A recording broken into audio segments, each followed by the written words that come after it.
مجيد اللهم بارك على محمد وعلى آل محمد كما باركت على إبراهيم وعلى آل إبراهيم إنك حميد مجيد الحمد لله আল্লাহ পাকের দরবারে আমাদের লাখো শুকর যে মহান আল্লাহ তাআলা আমাদের মতন মুসলিমাই কিছু বান্দাদেরকে জামে মসজিদে এসে জুমার নামাজ আদায় করার উপলক্ষ করে এখানে উপস্থিত হওয়ার জন্য আমাদের তৌফিক দান করেছেন। এই জন্য আমাদের সকলের অন্তরস্থল থেকে আল্লাহর শুকর আদায় করি আলহামদুলিল্লাহ। আজ আমরা ইসলামটাকে সাজায় রেখেছি কিছু কিছু মানুষের অন্তরে, কিছু কিছু মানুষের বুঝ যে একমাত্র নামাজই বুঝে ইসলামের শেষ, ইসলামের ভিতরে সবচাইতে বড় ইবাদতই এই নামাজ, এইটা মনে করে। আবার কেউ মনে করে যে ইসলামের ভিতরে সবচাইতে বড় ইবাদত মনে হয় রোজা রাখা। আবার কেউ মনে করে যে ইসলামের ভিতরে সবচাইতে বড় ইবাদত হচ্ছে হজ করা। আবার কেউ এটা মনে করে যে ইসলামের ভিতরে বড় ইবাদত হচ্ছে যাকাত দেওয়া, কিন্তু তা নয়। আর কেউ মনে করে যে কালিমা তয়্যিবা লা ইলাহা ইল্লাল্লাহু মুহাম্মাদুর রাসূলুল্লাহ সাল্লাল্লাহু আলাইহি সাল্লাম একবার আমরা পাঠ করেছি, এইটাই আমাদের সবচাইতে বড়, আমরা এইটাই নিয়ে জান্নাতে যাইতে পারবো, কেউ মনে করে এইটা, কিন্তু তা নয়। আল্লাহ রাব্বুল আলামিন আমাদেরকে কালামের ফাঁকের ভিতরে আল্লাহ তাআলা শিক্ষা দিতেছেন, তা'মুরুনা বিল মা'রুফি ওয়া তানহাউনা আনিল মুনকার। শিক্ষাটা কার বলেন? আল্লাহর। কার শিক্ষা?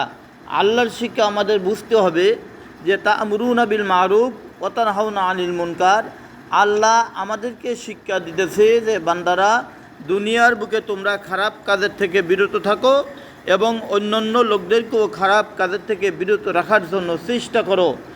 দায়িত্ব আমার হাতে। আল্লাহ তাআলা সব কিছু বিধিবিধান আল্লাহ তাআলার কোরআনের ভিতরে এমন কোনো কিছু বাকি রাখি নেই যে একটা মানুষের জীবনে চলার জন্য যেই সমস্ত জিনিসের প্রয়োজন, একটা মানুষের সংসার করার জন্য যেই সমস্ত জিনিসের প্রয়োজন, একটা মানুষ মাতবাড়ি সর্দারি যা কিছু করবে সব কিছুকে এই কোরআনের ভিতরে নির্দিষ্ট করে আল্লাহ তাআলা ভাঙ্গায়ে স্তরে স্তরে সব কিছু দিয়ে লাস্টে যে বলেছেন কি কুল্লু নাফসিন যায়িকাতুল মাউত। আল্লাহ বলতেছেন, হে আমার বান্দারা, তোমরা এটাও মনে রেখো যে তোমাদের অবশ্যই মৃত্যুবরণ একদিন করতেই হবে। মৃত্যুর থেকে কিন্তু কেউ কোনো দিন রেহাই পাবেন না। কবরের থেকে কারুর কোনো দিন পরিত্রাণ পাওয়ার কোনো সুযোগ নেই যে আমি কবরে যাব না, কবরে পাবো না। দেখুন না, আমাদের দেশের ভিতরে একজন ছিল যে কি নোলা পাগল না কি জানু, সে একজন বাইতুল মুকাদ্দাসের সাথে মসজিদকে তুলনা করে মসজিদ তৈরি করেছিল কিছুদিন আগে। তারপরে তার লাশটা পর্যন্ত ওখান থেকে পুড়াই দেওয়া হয়েছে যে তুই কেন আল্লাহ বিরুদ্ধে কাজ করলি, কেন তুই মেহেদি আলাইহিস সালাতু ওয়াস সালাম বলে তুই দাবি করলি, তুই কি মেহেদি? তার মুখ দিয়ে মনে হয় একটা আলিফির অক্ষরও বাইর হবে না, তার কাছে গেলেই শুধু বুকসা গন্ধ আর বিড়ির গন্ধই বাইর হয়। আজ দেখা যাচ্ছে যারা বিড়ি সিগারেট খাচ্ছে, আপনারা দেখেন নামাজের সময় যদি কাছে নামাজে দাঁড়ায়, খোদা না খাস্তা যদি কায়দা কৌশলে সে দাঁড়ায় যায়, ওর সুবহানাল্লাহ ঠেলাতে ওই একজন মুমিন বান্দা তার নামাজই হয় না তার ওই বিড়ি এবং সিগারেটের দুর্গন্ধতে। আর বর্তমান তো বিড়ি সিগারেটের গন্ধ বাহির হয় না, বাহির হয় গাঁজার গন্ধ। কিসের গন্ধ? গাঁজা, গাছের পাতা ইত্যাদি ইত্যাদি। কিছুদিন আগে আমাদের এই মসজিদে একজন আসবো মনে হয় গাঁজা খায় খুব সম্ভব।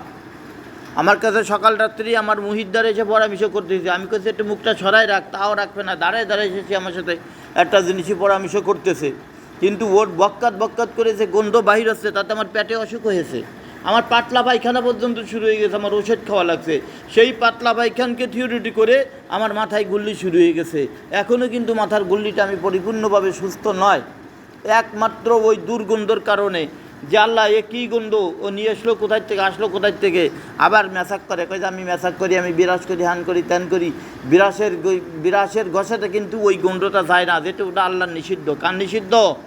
আল্লাহর নিষিদ্ধ। আমরা সর্বক্ষণ সর্বসময় আল্লাহ তাআলা যেই জিনিসটা আমাদেরকে নিষেধ করেছে, আল্লাহর নবী যে জিনিসটা নিষেধ করেছে, তার থেকে আমাদের পৃথক থাকার জন্য চেষ্টা করতে হবে ইনশাআল্লাহ। এখন আসি আমরা নামাজের দিকে। আমরা যারা নামাজ পড়ি, নামাজ পড়ার পরে একজন মুসল্লি আর একজন মুসল্লির দিকে মনে মনে তাহাকিক করে তাকায়, দেখবেন যে উনি কেমন নামাজ পড়ে। নামাজের ভিতরে ওয়াজিব হচ্ছে কয়টি বলেন? 14টি। ওয়াজিব কয়টি? 14টি ওয়াজিব। এই ওয়াজিবের ভিতরে আছে 2 সিজদার মধ্যখানে সোজা হয়ে বসা। 2 সিজদার মধ্যখানে কি বলেন? সোজা হয়ে বসা। 2টা সিজদার মাঝখানে যদি ওই ব্যক্তি সোজা হয়ে না বসে তাহলে তার ওয়াজিব তরক হয়ে যাবে। আর ওয়াজিব যখন তরক হয়ে যাবে, যদি সে সহজ সিজদা না দেয় তাহলে তার নামাজ হবে না। আমরা তো এত বড় নামাজি, একটা নামাজের মাসাইলও আমরা জানি না। আমরা শুধু আল্লাহকে ফাঁকি দেওয়ার জন্য, রসুলকে ফাঁকি দেওয়ার জন্য আজ আমরা ইসলামের ভিতরে প্রবেশ করেছি, আল্লাহকে ফাঁকি দেওয়ার জন্য।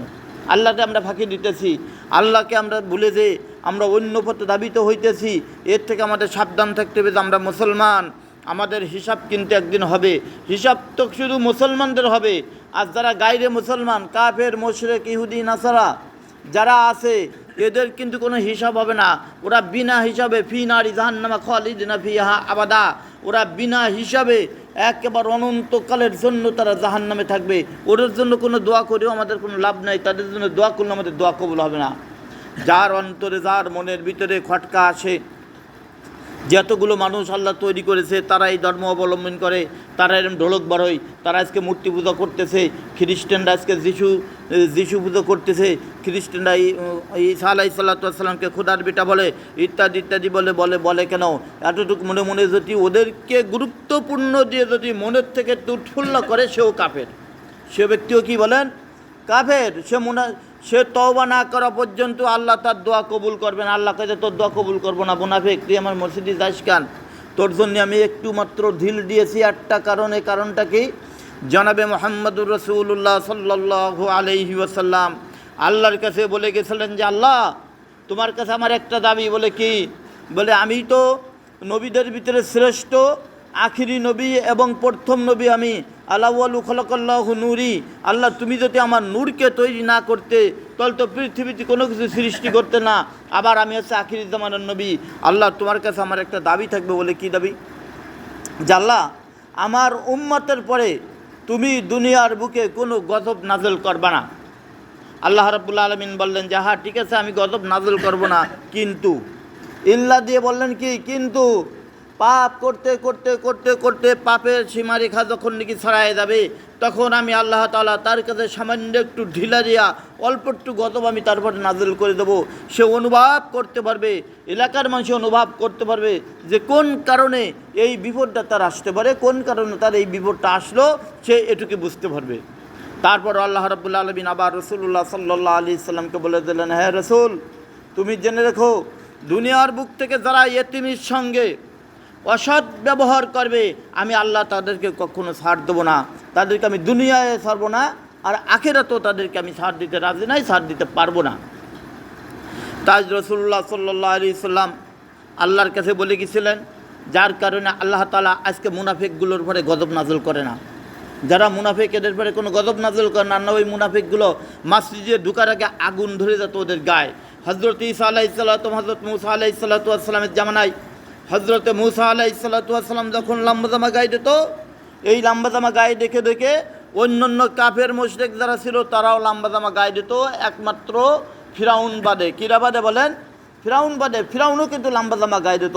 ফিরাউন রাতের অন্ধকারে ঘুম থেকে উঠে অনুন জঙ্গলে সাপ কবের ভিতর দিয়া পাহাড়ের পরে বুক ঘষে ঘষে উঠে যে আল্লাহরে বলতো যে আল্লাহ, তোমার কাছে একটা দাবি করি। বলে কি দাবি করো? কাজে আল্লাহ, তুমি যে আমার খোদা, তুমি মুসারও খোদা, তুমি আমারও খোদা। মুসা আলাইহিস সালাম দিবা রাত্রে 24 ঘন্টা সর্বক্ষণ সর্বসময় তোমার কথাকে পঙ্খুনে পঙ্খুনে তোমার কথা আমল করে, তোমার হুকুম শোনে। আর আমি ফিরাউন এই রাতের বেলা তোমার কাছে এসে মাথা নত করে দিলাম। আল্লাহ, আজকে তোমার মুসার গায়েও সে জামা, আমার গায়েও সে জামা। আল্লাহ, তুমি আমার গজব দিও না। ফিরাউন আল্লাহর কাছে বলে, আল্লাহ, তুমি তো আমার আল্লাহ, তুমি তো আমার খোদা, আমি তো তোমার খোদা বলেই মান্য করি, সব কিছুই করি, তোমার আমি হয়তো দিনের বেলা পুজো করতে পারি না। আল্লাহ, তোমার কাছে আমার একটা দাবি থাকবো খোদা। বলে কি? বলে তোমার কাছে আমার দাবি রয়েছে যে দিনের বেলা মানুষে আমার একটু ক্ষুধা কবে, তাদের তোমার সমস্যাটা কি? আমার একটু ক্ষুধা বলে বলুক, কিন্তু আমি তোমাকে, তোমার পরে আমি ঈমান আনবো এবং তোমাকে আমি ক্ষুধা বলে মানবো। এই অবস্থার পরে ফিরাউন প্রত্যেক দিন রাত্রে ঘুম থেকে উঠে যে ওখানে যে আল্লাহটা ডাকতে থাকে। কারে ডাকতে থাকে? আল্লাহ ডাকতে থাকে। হযরত মূসা আলাইহিসসালামের ভাই হারুন আলাইহিসসালাম নির্যাতনের কারণে নির্যাতিত হইয়া লাস্ট ফিনিশিং যাইয়া ও তো বরদোয়া করছে। হারুন আলাইহিসসালাম একজন নবী, উনি বরদোয়া করছে আল্লাহর কাছে, আল্লাহ তুমি কি ফিরাউনের চোখে দেখো না? ফিরাউন আজকে এত আমাদেরকে কষ্ট দুঃখ দিচ্ছে, আল্লাহ তুমি কি ফিরাউনকে দেখো না? এবারে এত দূর দেখার পরে হজরতে মূসা আলাইহিসসালামের কাছে হারুন আলাইহিসসালাম এসে উপস্থিত হয়েছে। হারুন আলাইহিসসালামকে মূসা আলাইহিসসালাম বলতেছেন, ও ভাই তুমি কিছু বোঝো না? এই যে ফিরাউন তার দলভুক্ত লোকেরা কীভাবে আজ আমরা মুসলমান আমাদের উপর অত্যাচার করে, আমাদেরকে লন্ঠন মন্টন করে, আমাদের মালগুলোকে যে নিয়ে যায় ছিনতাই করে করে। আল্লাহ ভাই তুমি কি পারো না আল্লাহ রাব্বুল আলামিনের কাছে বলতে যে আল্লাহ ফিরাউনের পরে একটা গজব নাজল করুক? কয় যে না তো হারুন, আমি তো আল্লাহর কাছে এই কথা বলি নাই। কয় যে ভাই আজকেই আল্লাহর কাছে তুমি বলো ফিরাউন মূসা আলাইহিসসালাম কী করেছেন? রাতের বেলা ঘুম থেকে উঠে আল্লাহর সাথে এখন যোগাযোগ করতেছে। আল্লাহ রাব্বুল আলামিনকে হযরতে মূসা আলাইহিসসালাম বলতেছেন, আল্লাহ গো তুমি একটা দাবি কবুল করো। বলে কি দাবি কবুল করবো? আচ্ছা আল্লাহ ওই ফিরাউনের পর একটা গজব নাজল করে দাও, যেই গজবের কারণে ফিরাউনের বংশধর সহ সব ধ্বংস হয়ে যাক। আল্লাহ রাব্বুল আলামিন বলেন যে মূসা কিছু কিছু কাজ আছে, এই কাজগুলো যার ভিতরে থাকে সে মানুষ দেখাবার জন্য রাখুক অথবা সে সুন্নতি তরিকায় রাখুক, তুমি মূসা তোমার সুন্নতি তরিকায় রাখুক, আমি কিন্তু তাকে আমি গজব দিতে পারি না। কয় যে আল্লাহ তুমি কি বললা? কয় যে মূসা তুমি কি দেখছো ফিরাউনের বর্তমান তাকাইয়ে? বলে না। কয় যে ফিরাউনের গায়ে দেখো তোমার মতন একটা লম্বা যুব্য গায়ে আছে, ফিরাউনের মাথায় টুপি আছে, ফিরাউনের হাতে একখান লাঠি রাখছে, অবিকাল তোমার লাঠির মতন মানাইছে, সে একখান লাঠি রাখছে, তার মাথায় তার মুখে দাঁড়িয়ে আছে। এবার মূসা আলাইহিসসালাম যখন নাকি পাহাড়ের পর থেকে নামলেন, নামে বলতে যে হারুন একটু দেখতো ফিরাউনের গায়ে কী আছে। যে দেখে যে সত্যকার ওই লম্বা জামা গায়ে, তারপরে তার হাতে একটা লাঠি, তার মাথায় টুপি, তার মুখে দাড়ি, এইগুলো দেখে চলে এসে কে হা ভাই এইগুলো আছে। কাজে ওর থেকে ওরে বিতাড়িত করতে হবে, ও নকল করছে, নকল করার পরে আল্লাহ ওর পরে গজব দিচ্ছে না, এই জন্য ওর থেকে বিতাড়িত করতে হবে। এইবার গেছে ওটা বিতাড়িত করবে, ওটাকে বিতাড়িত করাই দিছে কায়দা কৌশল করিয়া। এইবার যে বলছে আল্লাহ ওর থেকে তো তাদের বহিষ্কার করা হয়েছে, সে এখন আর সেটা পড়ে না, এখন সে উলঙ্গ অবস্থায় চলে। কোন অবস্থায় চলে বলেন? উলঙ্গ অবস্থায় চলে। আমাদের দেশে কিছু শয়তান আছে না, এই হাফ প্যান্ট পরে পড়িয়া রাস্তা দিয়ে ঘুরে বেড়ায়, মোটর সাইকেল চালায়, আবার হাঁটে বেড়ায়, আবার তারা ছেলেগুলো পরিচয় দেয়, ওটাও কাফের। আর যে ছেলেগুলো পরিচয় দেয় সেও কাফের। সে তওবা ছাড়া নামাজ পড়লে তার নামাজ কবুল হবে না। ওটা হলো ফিরাউনের দলভুক্ত। কার দলভুক্ত? ফিরাউনের। ফিরাউন একেবারে উলঙ্গ হয়ে গেছে। তাই যে আমি এখন থেকে উলঙ্গ থাকবো আর আমি কোনো ওটা পারবো না। ফিরাউনের সেনাপতি যে উল্লাইস ছিল, সে যে ফিরাউনটা একেবারে ডাইরেক্ট শট করছে, এই খোদা তোমার গায়ে মূসার কেন পোশাক? ইতিপূর্বে তোমার গায়ে মূসার কোনো পোশাক দেখি না, আজকে পোশাক দেখি কেন? তোমার মুখে দাড়ি কেন? তারপরে তুমি টুপি রাখছো কেন? তুমি লাঠি হাতে করছো কেন? তুমি তো খোদা, তোমার তো কিছু লাগে না। কাজে তুমি মূসার সাথে আমার যখন তুলনা দিছিস, যা আমি সবগুলো ফেলাইয়া আগুন দিয়ে পুরাই ছারখার করে দিছে। একটা গজব নাজেল হওয়ার জন্য সুযোগ আল্লাহ তাআলাকে করে দিলেন। আল্লাহ বললেন যে মূসা আমি একটা গজব তারে দিতে পারবো, আমি সেই লাইনটাকে বাহির করে ফেলাইছি। আজকে যাদের বাড়িতে বড় বড় পাঞ্জামি আছে, ভালো ভালো জামা আছে, শুক্রবার এই জামা থুইয়া শার্ট জামা গায়ে দিয়ে নামাজ পড়তে আছে, ওটাও ফিরাউনের দলভুক্ত। ওটা কার দলভুক্ত? ফিরাউনের দলভুক্ত। নিজে ইচ্ছা করে আজকে ভালো জামা গায়ে দিয়ে আসো, নেই পায়জামাটা পরে আসলে কী হতো? মুসলমান তো মুসলমান, যাচ্ছি মুসলমানের কাছে পায়জামা পরে যাবো, জামা পরিধান করে যাবো, টুপি মাথায় দিয়ে যাবো, হাতে তসবি থাকবে, তারপরে জিকির আজকাল করতে করতে মাসিদে আসবো। ও মসজিদে আসবো মুনাফিকি করার জন্য, মাসিদে যাইয়ে দলের গল্প, হিটার গল্প, সেটার গল্প ইত্যাদি ইত্যাদি শুরু করে দেয়। যার যেখানে শক্তি আছে তারা সেই কথাই সেখানে বলতে থাকে, ওটাও ফিরাউনের দলভুক্ত। কার দলভুক্ত? ফিরাউনের দলভুক্ত। এবার হযরত মূসা আলাইহিসসালাম আল্লাহরে যখন বললে যে আল্লাহ ওর পর তো গজব নাজল করার জন্য এটা করেছি, আল্লাহ ওর তো উলঙ্গ করি, ও তো উলঙ্গ হয়ে গেছে নিজ ইচ্ছায়। কয় যে মূসা আরও 4টে জিনিস ওর ভিতরে আছে। বলে কি আছে? কয় যে মূসা তুমি যখন কোনো কাজ করতে যাও, তুমি আসিয়ার সঙ্গে তুমি মারিয়ামের সঙ্গে তুমি পরামর্শ করো। মারিয়াম আলাইহিসসালাম আছে তোমার মা। মূসা আলাইহিসসালাম বললেন যে হ্যাঁ আসল তো সত্য কথা। না মারিয়াম না, মুসা আলাইহিসসালামের মার কথা আমি ভুলে গেলাম। মুসা আলাইহিসসালাম বলতে যা আমি তো আমার মার কথাই শুনি, আমি আমার মার সঙ্গে পরামর্শ করি, সব কিছু করি, না করি তো কোনো কিছু করি না। আর ফিরাউনও কী করে, তার একটা বিরুদ্ধ মাস হলো, ওই মার সঙ্গে পরামর্শ করে সব কিছু করে। এইবার হারুন আলাইহিসসালামকে পাঠাইছে, আবার হারুন আবার যাও ফিরাউনের সেনাপতির কাছে যে বলো। এবার ফিরাউনের সেনাপতির কাছে যে বলছে, ও সেনাপতি, তোমার খোদার মুসার খোদার সঙ্গে যোগাযোগ আছে। বলে কেমন? বলছে আগে তো নির্জনে পাহাড়ে চলে যেত, তোমাদেরকে কেউ সাথে নিত না, এখন আবার কি করে, তার মা আছে, তার মার সঙ্গে সে পরামর্শ করে। আল্লাহ বলে দিয়েছে ওয়াকাদা রাব্বুকা আল্লা তা'বুদু ইল্লা ইয়াহু ওয়া বিল ওয়ালিদাইনি ইহসানা।